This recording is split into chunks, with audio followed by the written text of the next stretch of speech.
We've all got weaknesses, whether that be a lagging body part, a specific lift, or a mental roadblock. But what if I told you that these weaknesses are your greatest opportunities for growth?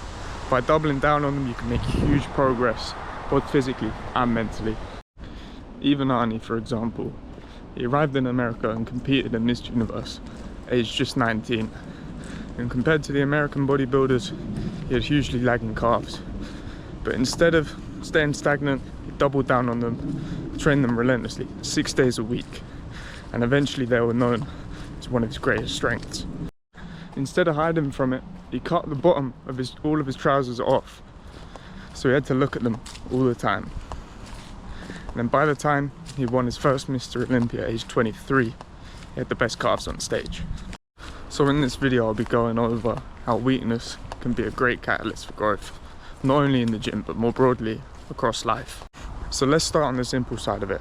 Why do we focus on weak lifts in the gym? Well, in bodybuilding, it's all about aesthetics. You want symmetry and proportion. So if one muscle group is lagging behind, like tiny calves under huge quads, it throws off the whole look. In powerlifting, your score is a combination of the 3 lifts you perform. So if you excel at one, throwing all of your time and attention into building that further, as opposed to becoming more balanced across the board, is only going to hurt you further. So why do we avoid working on our weaknesses? Well, psychologically, it's simply human nature to run away from the lion and avoid getting eaten. We want to conserve our energy and work on things that are immediately rewarding, and that avoiding pain is synonymous with survival. Likewise, in small communities, we didn't want to appear weak. When ostracization leads to exile, and exile to death sentence, we try and avoid that. In the gym, this plays out as your ego tells you you're strong. You don't want to appear weak, so you avoid doing the things you're bad at to continue to appear good to your friends and the people around you. But we need to reinterpret that discomfort as progress. Every pang of pain being a biological cue that adaptation is underway.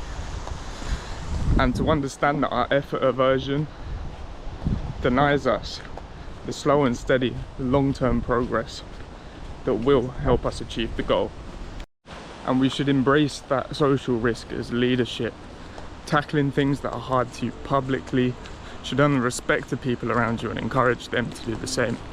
The idea that weakness is addressed leads to growth isn't new, of course. Philosophers have been talking about it for thousands of years. Going back to the Stoics, Marcus Aurelius wrote, "The impediment to action advances action. What stands in the way becomes the way." And this principle transcends topic. You can apply it to business, relationships, personal development, everything. Going over to the east, yin and yang represents the balance of duality, strength and weakness, order and chaos, light and dark, and that within one, the other can be found. Your weaknesses highlight where you can grow, complementing your strengths to create a balanced whole. So when you don't know what to do or where to start, look at what you're avoiding. I think this point is perfectly characterized by Carl Jung, who said, "What you resist will not only persist, but grow." Growth mindset is a well-hammered concept at this point. Belief that through hard work you can improve, rather than accepting your weaknesses as fact, is crucial. We need resilience and discipline to push through the injuries, setbacks and plateaus that we encounter. As Nietzsche said, that which doesn't kill us makes us stronger. The pain of training your weak point is what makes you stronger as an individual. So here's how you tackle your weak points effectively in the gym. Likely there's a reason for it, whether it be neglect or lack of conviction. So we always start with them. That's number one. Secondly, you've got to use targeted exercises, doing the heavy and the hard stuff that you've been avoiding. Everyone that has a weak back, for example, the first thing I ask is, do you deadlift or do bent over rows? Likely you've tried them once or twice, you weren't confident in them, and you opted for something easier or less technical. Thirdly, increase your training frequency. Train your weak points as often as you can, so long as you can continue to manage the workload, recover, and ultimately progress. The more opportunities you give something to grow, the quicker it will. As mentioned before, Arnold trained his calves 6 days a week to catch them up. And in strength sport, volume comes under the same veil. More practice, better technique, more confidence, better aptitude.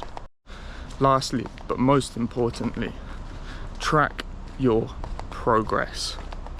Set a quantitative goal, something you can measure. This way you can actually track if you're making progress towards it, and then you have the resources to actually make an adjustment if and when it's needed. So what have we learned? In life and in the gym, your weaknesses represent low-hanging fruit there for the taking.